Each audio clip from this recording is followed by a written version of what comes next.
Good morning. We'll try that again. The call and response. Good morning. Good morning.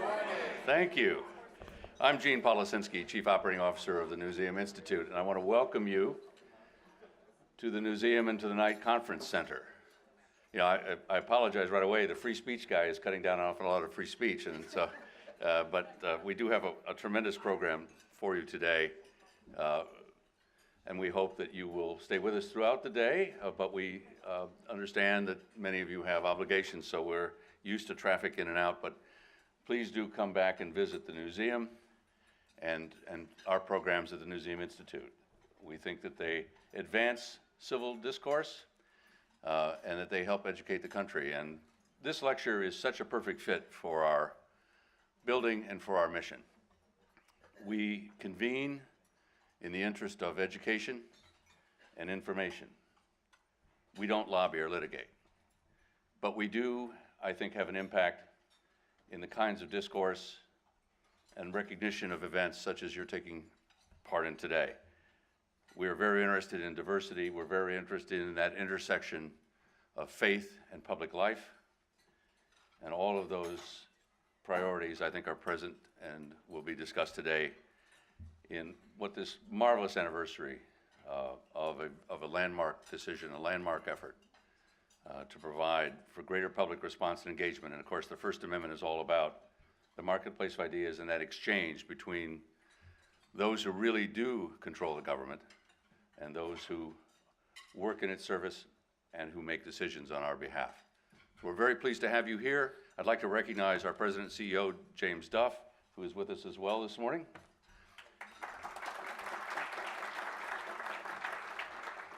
And again, thank you all for being with us today to celebrate this very significant milestone. Thank you.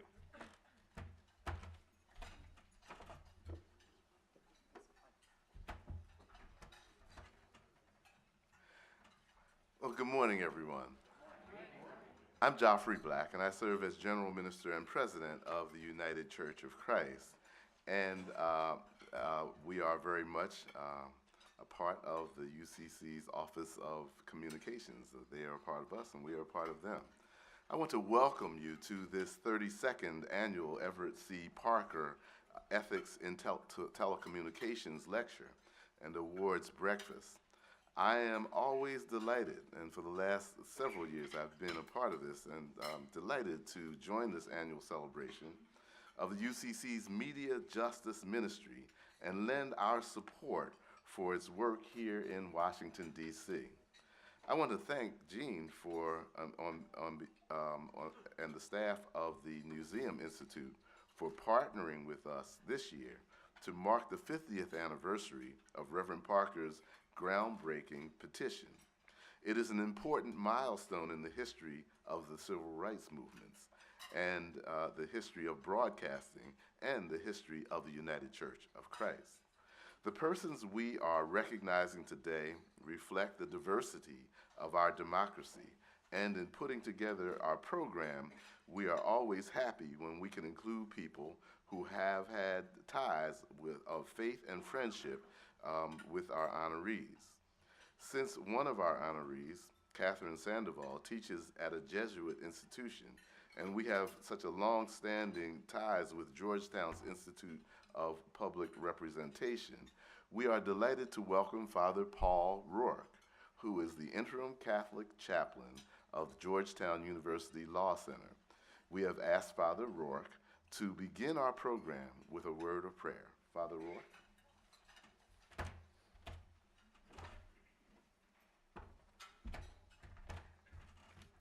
Well, thank you. It's incredibly gracious of you to welcome me to be here with you today, and it's a great honor to be here to celebrate the legacy of Robert Parker, a prophet of justice and racial equality. A true prophet speaks the word of truth to the world of power. He spoke that word tirelessly and knew that for justice to be done, it had to be communicated first. We are all heirs to his legacy. As people of many different faiths and of none, we come here with gratitude for all that has been done and all that continues to be done to promote the legacy of Everett Parker. In that spirit of gratitude, we turn now to God. Dear God, we ask you to inflame our hearts in your service, that we may advance the cause of justice for all. Bless our work.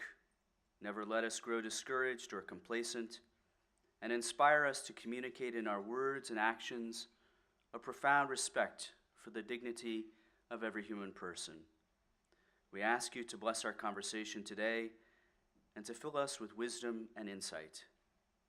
Finally, good and gracious God, bless our country, keep it safe, and inspire it to find greatness through goodness. Amen.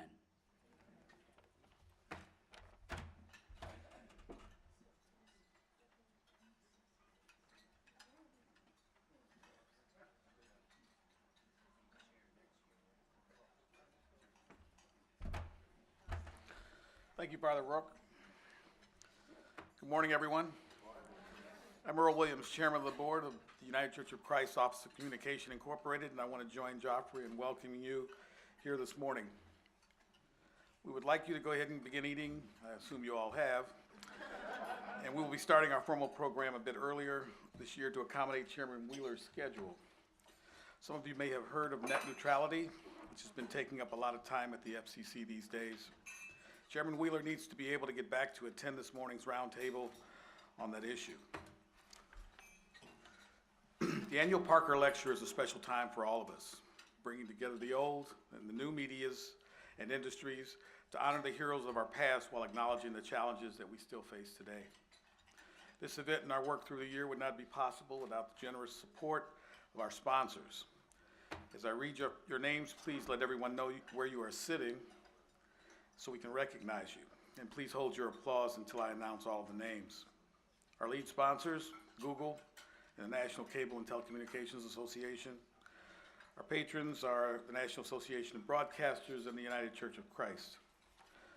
Our corporate special friends are the law firm of Kelly, Dry and Warren, TracFone Wireless, and the Verizon Communications Corporation. Our special friends are DirecTV and the law firm of Wilkinson, Barker, and Nauer. Our nonprofit special friends, the Benton Foundation, Intersections International, and the Praxis Project.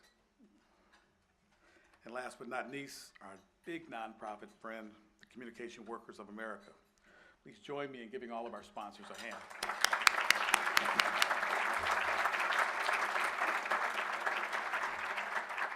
We also want to acknowledge our honorees, Chair of the Federal Communications Commission, Tom Wheeler, Catherine J.K. Sandoval, Commissioner of California Public Service Commission, and Ms. Makani Themba. The Honorable Mignon Clyburn, I saw her this morning.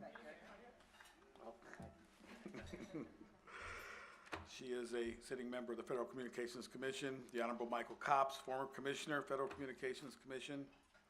And the Honorable Gloria Tristani, the former Commissioner, Federal Communications Commission. And finally, the Honorable Tyrone Brown, the FCC Commissioner who served some time ago but is in the audience. I saw him earlier. And I believe we might have in the audience the Honorable Inez Smith-Reed, Senior Judge, D.C. Court of Appeals. Is she in the attendance? Thank you. And Kenneth DeGraff from Leader Pelosi's office. Is he here? No, okay.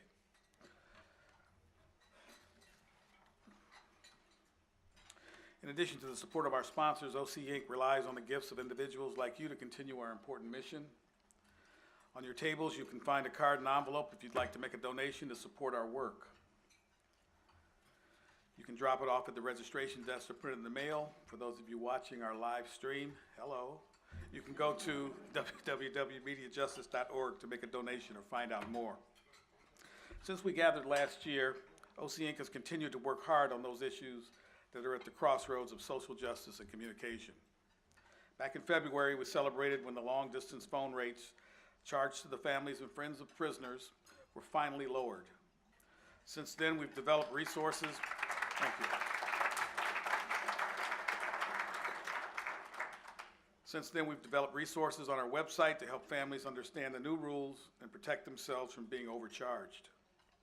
And we were delighted to see Chairman Wheeler and Commissioner Clyburn announced that they are continuing to work on lowering the local rates that prisoners' families are charged. We've continued to urge the FCC to take action to improve broadcast ownership rates for women and people of color. To cite just a few statistics, 50 years after Everett Parker filed his petition, African Americans own fewer than 1% of full power television stations and only 1.3% of FM radio stations. The numbers for women, Hispanic and Asian Americans, and American Indians are similarly dismal. Little has been done since a brief flurry of action 15 years ago, during the Clinton administration. We fully expect the Obama administration to fulfill this long-delayed promise. While television continues to play a vital and essential role in our country, broadband has now become an essential service as well. And yet, our national subsidy program for low-income telephone service has not yet been expanded to support broadband, even though the cost of broadband is one of the most significant barriers to its adoption. We're looking forward to collaborating with the Commission to further reform and sustain the Lifeline program and to expand it into broadband. And of course, we could not discuss communication policy this year without noting our role in the grassroots campaign for full, robust regulations to support net neutrality. We were gratified to partner recently with 14 other faith organizations and denominations to support a free and open internet that will serve all people and help ensure that religious and other non-commercial speech will not be at a disadvantage. On all these issues, we're delighted to be able to work with the people in this room and around the country. The United Church of Christ plays a unique role at the intersection of civil rights and media justice, combining grassroots activism and Washington expertise. We thank you, our partners in this work, and all of you who helped make it possible. We may not always agree on every public policy issue, but we appreciate that we can still have thoughtful and civil conversations about the matters of mutual concern.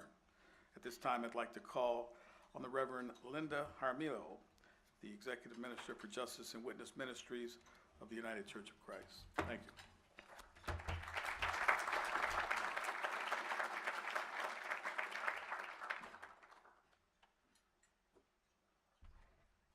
I had just put something in my mouth. So I understand there's, I didn't bring it up here. Sorry about that. I have it handy. I'm nothing without a script. I don't want to forget anything. And while we're getting there, I just want to acknowledge a couple of folks who are in the room. Before I begin, thank you, Earl, for the opportunity to be here with you. But I also want to acknowledge my colleague in ministry, Ben Guess, who served as the executive of OC Inc. many years ago. And I've already heard from our General Minister and President, and Jim Mose, who is also an officer of the church. And we have several of our national staff who are here, so if you would just wave and say hello. Anyway, it is good to be here with you today, and I'm particularly pleased to be here at the museum for this important occasion. Like our predecessors who petitioned the FCC 50 years ago, the national officers of the United Church of Christ are still committed to being a bold and widely known and recognized voice of progressive Christianity in the service of God's ever-unfolding mission. This morning, I wanted to briefly describe one of our denomination's most recent initiatives because it is so important to our work here. Here's a short video highlighting the problem. There is a crisis looming in America. It affects more than 32 million of the adult population and their families in the U.S., and almost 80 million adults worldwide.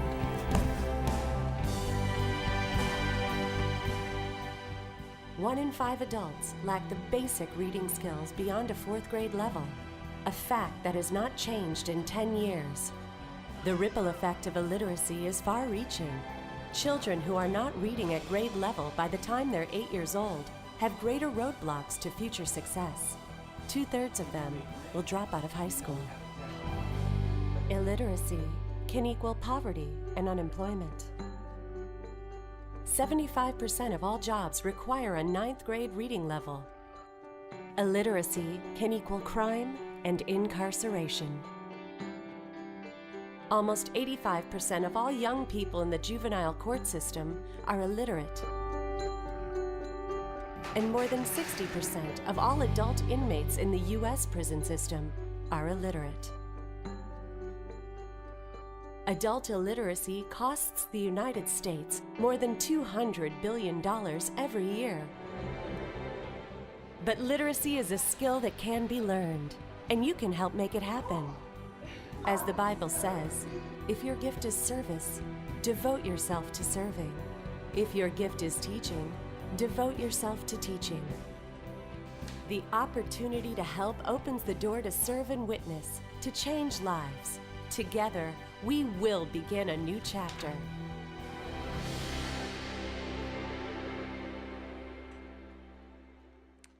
Thank you. Whether someone is trying to read a book, apply for federal benefits, online, or check out the website on a smartphone, literacy is key to ensuring that every one of us can achieve his or her potential. Throughout the course of the coming year, we'll be undertaking projects at both the local and national level to address this issue. I'd like to have you join us in tackling this problem. We would love to hear from you. I'd like to turn now to the reason that we've all gathered here this morning, to honor the legacy of those who had both the courage and perseverance to challenge WLBT and the way it failed to serve the African American community in Jackson, Mississippi in 1964. Everett Parker's first problem was that technically he wasn't even permitted to file a petition with the FCC. But Everett persisted, and he was able to persuade his lawyer friend, Orrin Judd, to help him challenge the WLBT's license. Although most communications lawyers say it couldn't be done, Judd eventually signed on. Everyone would like to make a new law, Judd told Everett. Let's try it. Here's the petition itself. An otherwise innocuous legal document, quote, and I quote, in the matter of application of Lamar Life Broadcasting Company for renewal of its license to operate television station WLBT in Jackson, Mississippi, petition to intervene to deny application for renewal, unquote. While Everett Parker took the initiative, he also made sure that local people were involved. It is easy for us to forget that the terrible danger to life and limb that activists are facing in that era, and today I might add, particularly those local African Americans who are willing to put on their own names on this formal document that challenged the white establishment in Jackson.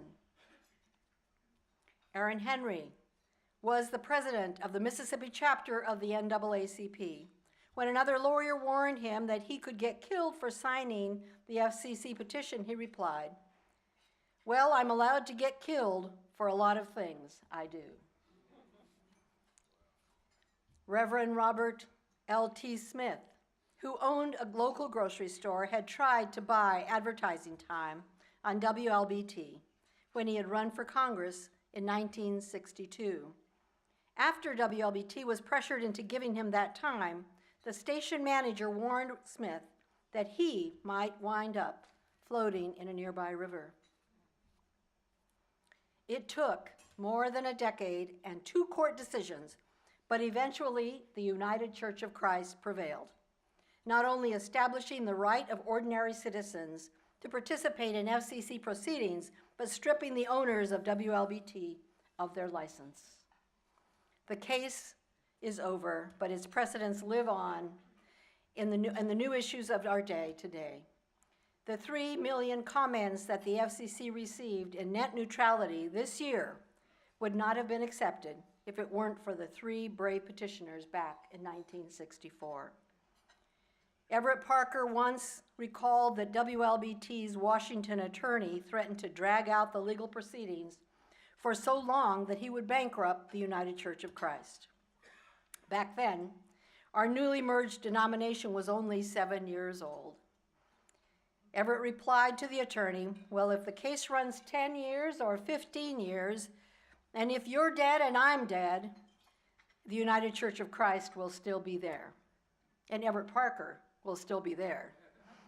I'm happy to report to you that not only is the UCC still alive and well at age 57, but Everett Parker is alive and well at age 101.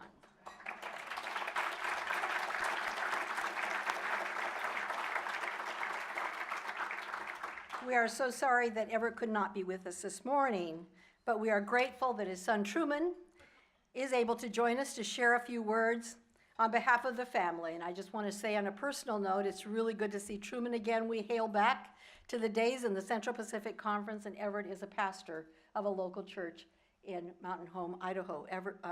Everett, Truman, would you join us?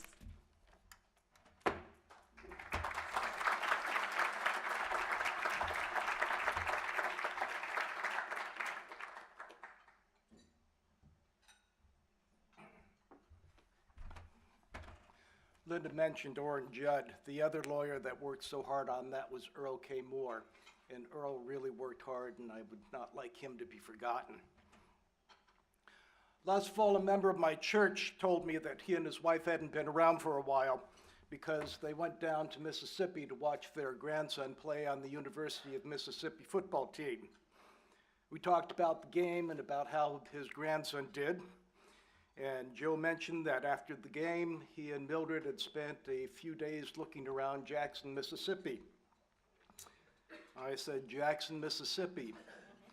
For a town I've never visited, that place has had a huge impact on my life. And he said, well, things have changed a bit since your father got involved down there. Both of us were well aware that 50 years ago, Joe's grandson would never have been admitted to the University of Mississippi, regardless of any academic or athletic skills that he had. The good news is that things have changed in the last half century. And that change came about through the work and the sacrifice of many people, some famous like Martin Luther King Jr., some who are moderately well known like my father, and a whole vast army of people whose names are forgotten but whose efforts have been important. All of them played a part in bringing about a change in the way our society does business and does communication. Speaking for the Parker family, I'd like to thank all of the individuals and institutions who supported my father's work. He could never have achieved what he did without, in his own small corner of the civil rights movement, without building on the work of those who had gone before and those who supported him at the time, including the United Church of Christ. I am a local church minister, I am a church historian, and I am an ardent Calvinist. I believe that humans are fundamentally flawed and sinful, and I believe that the task is not only not over, but never over.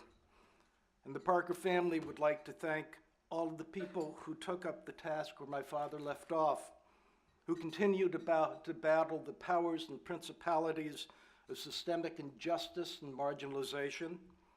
The Parker family recognizes that continuing work as the most significant tribute to my father's legacy. Thank you all. I hope that in 50 years, someone like my church member can just as honestly say, things have changed a lot in the last half century, and they've changed for the best. And thank you for celebrating my father's legacy and carrying on his work.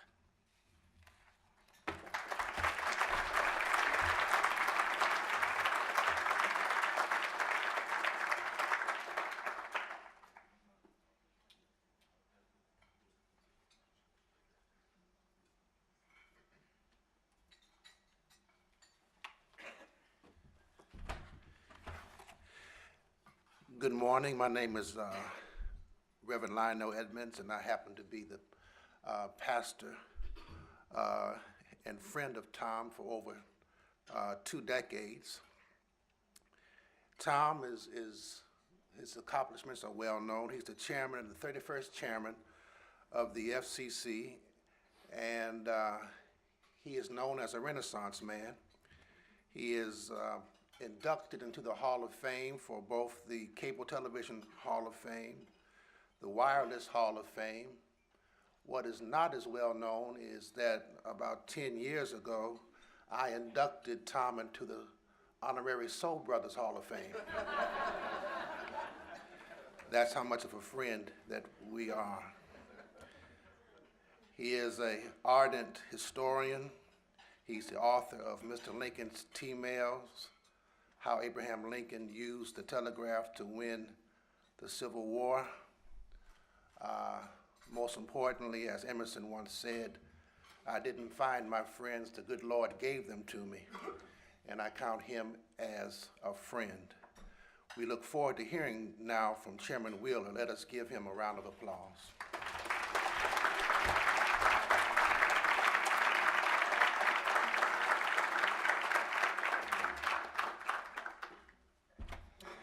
Thank you very much, Pastor Edmonds. You know, if the message of the United Church of Christ is faith through action, Lionel Edmonds is an embodiment of that, even though he's a Baptist preacher. I first met Reverend Edmonds when he and my wife, Carol, who most good things in my life revolve around Carol, and she introduced me to Reverend Edmonds because they were the co-chairs of an organization called the Washington Interfaith Network, which is a Policinski spin-off group from the Industrial Areas Foundation organized here in Washington around the churches in order to make sure that social justice is on the agenda of policymakers in the city of Washington. We became great friends, and I'm now proud to be a member of his flock. I also want to recognize my friend and colleague Mignon Clyburn, who's sitting here. As I awaited confirmation by the Senate, Commissioner Clyburn, Chairwoman Clyburn, stepped up and led the agency in a role that is far from what everybody expected. There was no caretaker in what Mignon Clyburn was doing. There's a long list of things, but you know, since we're here amongst believers, you know, the Lord talked about, you saw me, you came to see me in prison, but I never came to see you in prison. But you've done it for the least of these, my brethren, therefore you have done it unto me. The way in which you see people in prison today is using communications. And if ever anybody stood up and met the challenge of the Last Judgment, it's Mignon Clyburn, for how she fought for something that had been fought for 10 years and never moved, until Mignon Clyburn said, we're going to do something about this. And so it's my great privilege to be able to work alongside and learn from Mignon Clyburn and the vision that she continues to express. But boy, there was something that really was carrying forth the message.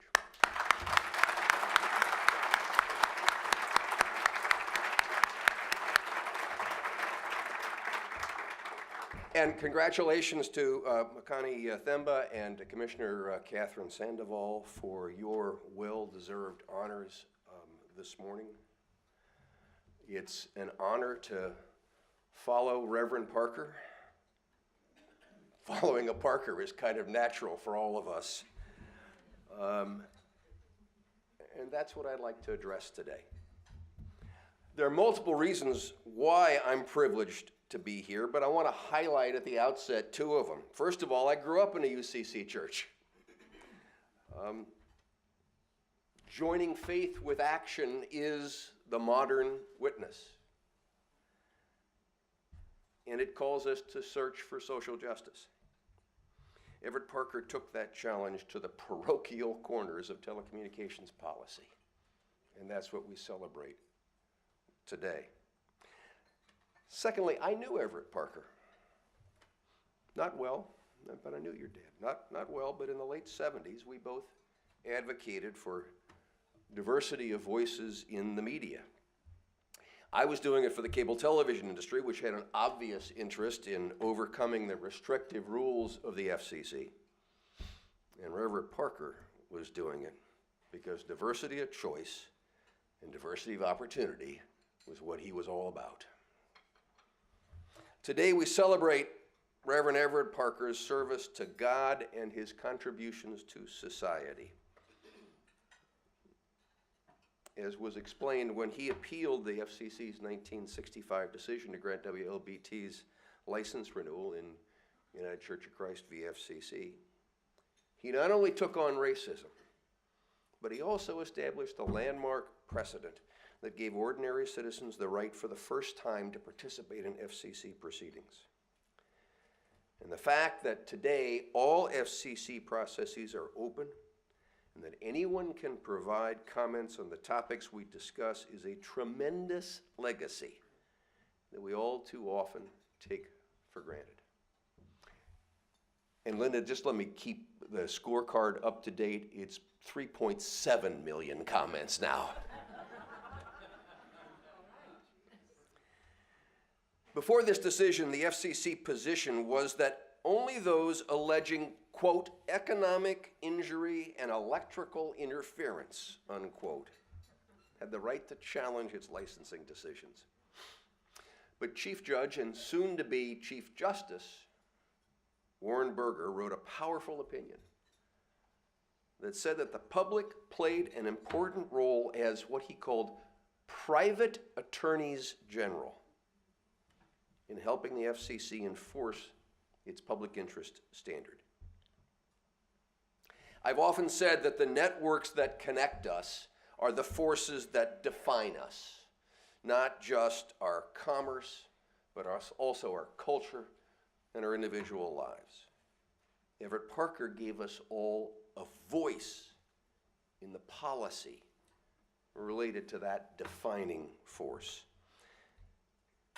At the FCC, Commissioner Clyburn and I are the public's representative to the communications revolution and fighting for the public interest as technology transforms our economy and society is the FCC's #1 job responsibility.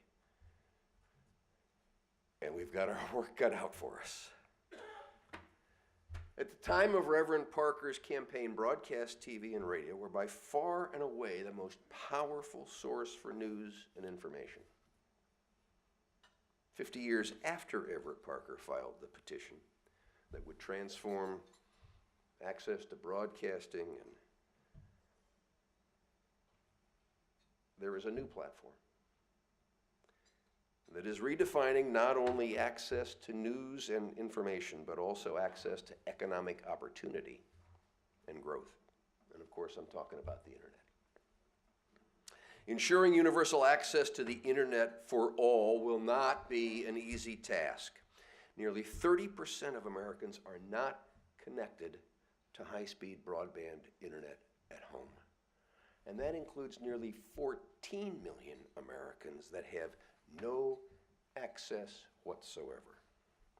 Low-income individuals and people of color are disproportionately offline. Now, they're not connected for a variety of reasons. Cost, a dearth of relevant content, the kind of challenge we saw Linda talking about earlier, or a mix of all of the above. But the costs of digital exclusion are significant. For the non-connected, of course, but for our nation beyond that. Broadband is a gateway that facilitates, among other things, online learning, telework, remote health care monitoring, social networking, news and entertainment programming, and economic opportunity. Like access to broadcasting in the 1960s, access to the broadband internet is crucial to full and fair participation in our society and our economy. In 2014, Opportunity for all requires broadband for all. So what should we be doing to advance the public interest and ensure that all Americans are enjoying the benefits of high-speed broadband? Let me answer that question of what we should do by telling you some of the things I believe and how the Commission is acting on those beliefs. First, I believe that advancing the public interest starts with facilitating dynamic technological change to ensure the U.S. has world-class communications networks. As Reverend Edmund mentioned, I'm a student of history. One lesson of history is that the opportunities created by new networks are always met with resistance. Some resistance comes from the economic interests that are threatened. Some of the resistance comes from human nature because, let's be honest, change is hard. But it's fair to say that broadband internet, wired and wireless, is a disruptive force that is changing almost every aspect of our economy and society. But history also tells us that those who embrace change are those who write the future. We need to facilitate change by promoting the world's best innovation infrastructure. We need faster, affordable networks in more places. Now, I don't know about you, but I'm tired of seeing the charts of where the U.S. ranks in comparison to broadband speeds of other nations. Table stakes for the 21st century is 25 megabits per second. And a winning game means that all consumers can get 100 megabits or more. At a time when technological advances are moving at lightning speed, the competition that forces companies to embrace those advances is the best way to achieve those goals. But unfortunately, today there's an inverse relationship between competition and broadband speed. 3/4 of American homes have no competitive choice at 25 megabits. That includes almost 20% who have no option at all at those speeds. To address this gap, I outlined an agenda for broadband competition, which states that where competition exists, the Commission will protect it. Where greater competition may exist, the Commission will incent it. And where competition cannot exist, we will take on the responsibility of promoting broadband deployment.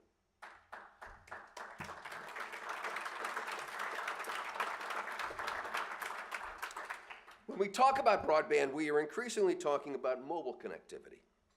And as the Pew Research Internet Project has found, people of limited economic means and people of color disproportionately rely on mobile phones for broadband internet access. The 21st century will be defined by the networks that marry the ever-increasing computing power of Moore's Law with the invisible delivery of wireless spectrum. And that's why the FCC is pursuing a comprehensive agenda to make more spectrum available for broadband, including for small businesses and minority entrepreneurs. Embracing the future also means focusing on the opportunities created by our new network realities, rather than simply refighting the struggle of the past. Earl WIlliams rightfully made the point about the paucity of minority ownership of our broadcast licensees. He was at the center of Everett Parker's fight 50 years ago, and it's an important issue yet today. And I'm proud to say that working with Commissioner Clyburn, we took a step towards dealing with that. Because as many of you know, in recent years, we saw covert consolidation in the broadcast television industry as major corporations use legal structures, so-called sidecar agreements, to do an end run around the FCC's media ownership limits. The result of this was a reduction in the number of ownership opportunities for minorities and women. In March, the FCC cracked down on those sidecar deals, and I'm pleased that as a result of this crackdown, new opportunities are being opened for minorities and women ownership. When Gray Television, for instance, was unable to gain our approval to continue the old ways, they sold 6 full-power TV stations to new minority and female owners. That's great news. And I said the other day at a meeting of the National Association of Black-Owned Broadcasters that it is not our goal, it is our commitment that at the end of my term, there will be more minority and women broadcast owners than there were when we walked in the door.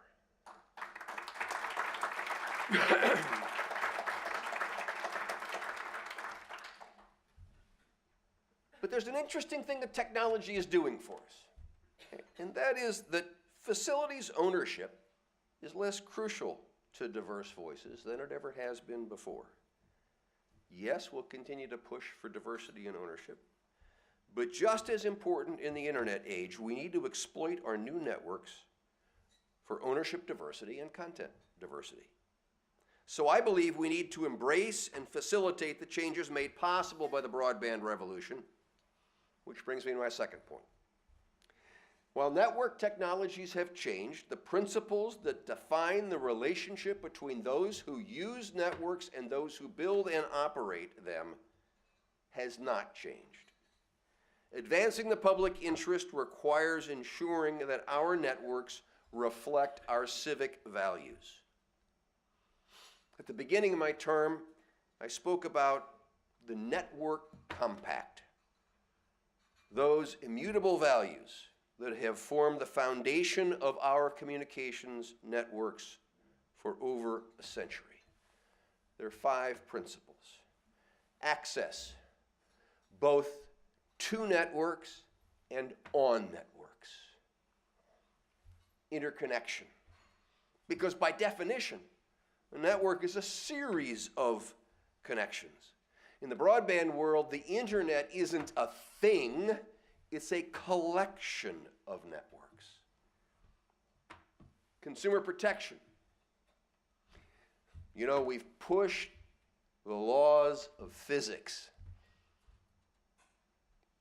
in the pursuit of new technological capabilities, but nobody's changed the laws of human nature or of economic incentive. And somebody needs to stand there and stand up for consumers against exploitation. 4th, public safety. Without a doubt, this must be the underlying deliverable of all networks. And finally, national security. In a world in which networks are now attack vectors, we must have secure and safe connectivity. Telephone companies are retiring their old networks, which are primarily run on copper, and are moving to Internet Protocol, or IP networks that use a variety of means of transmission, including fiber and wireless. And that transition raises multiple questions. What obligations will attach in an all-IP environment? Will 911 calls be required to go through with the same reliability as old landline networks? Will carriers be responsible to serve the remotest areas and the poorest populations? And what about disability access and protections against privacy violation and fraudulent billing? There are those who argue that the move from analog networks to IP networks changes the principles of the network compact. They are wrong. The form these responsibilities take may change in an all-IP world, but the principles do not and should not ever go away. While our principles remain constant in the face of change, our policies to protect those principles cannot. I believe that to serve the public interest, government oversight must evolve to reflect changes in technology. Which brings us back to Reverend Parker. In the last half of the last century, Everett Parker fought for the public interest in the then dominant communications technology. Today, at the beginning of the 21st century, we must transition his fight to the new communications technology. The fight for diversity of viewpoints and the protection of fundamental democratic values has leapt to the internet. The opportunity that the internet offers for making everyone a publisher with their own outlet to the world, literally the world, is the greatest advance in democratic values in history. But it only works if the internet remains open. Everett Parker's fight began when a Mississippi television station chose to go dark rather than broadcast information about racial justice. Reverend Parker fought to see that there were consequences to that activity, and that the people's airwaves were not manipulated in such a manner. Today, our challenge is to ensure that the internet remains open to new ideas, new people expressing themselves, and new economic opportunity. The history of networks, whether the railroad, the telegraph, or the telephone, has been one where incredible opportunity presented to society has been tempered by the reality of economic opportunism. Everett Parker fought for the free flow of information without economic obstruction. In his time, it was necessary to own a broadcast license or to buy ink in 50-gallon barrels for your newspaper in order to have a conduit for such widespread expression. Today, you just need an internet connection. And that connection must be able to lead you and your opinions to the world, as well as to bring the thoughts and ideas of the world to you, both without interference. Free expression on the basis is the basis on which our democracy is constructed. We have learned that financial interests can undervalue the importance of speech, but we will not. We will recognize the importance of the speaker, and just as important, we will recognize the importance of the listener to receive information. Democracy cannot work if political expression is cabined or confined.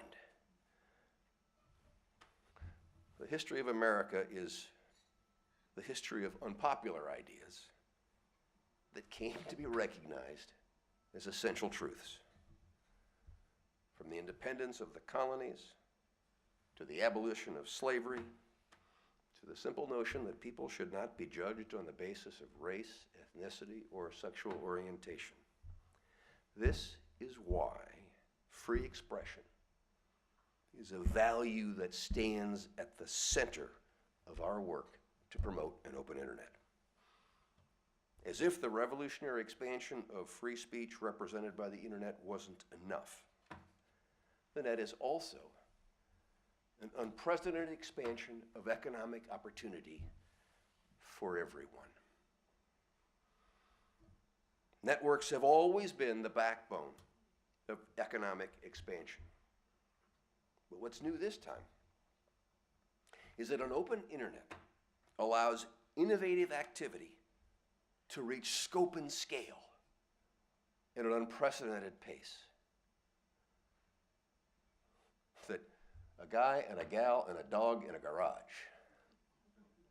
can suddenly reach scale overnight and should not be stopped from that ability.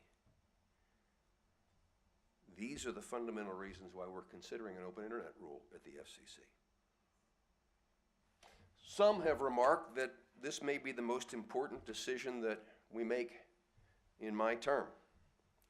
I don't know whether that's true or not, but I can assure you I'm treating it that way. Everett Parker was motivated by a dream that the principal means of communications in this country should serve everybody, regardless of the color of their skin or the size of their paycheck. His work continues today, and it's in that spirit that I'm proud to be here with you this morning and to receive this recognition. Thank you very much.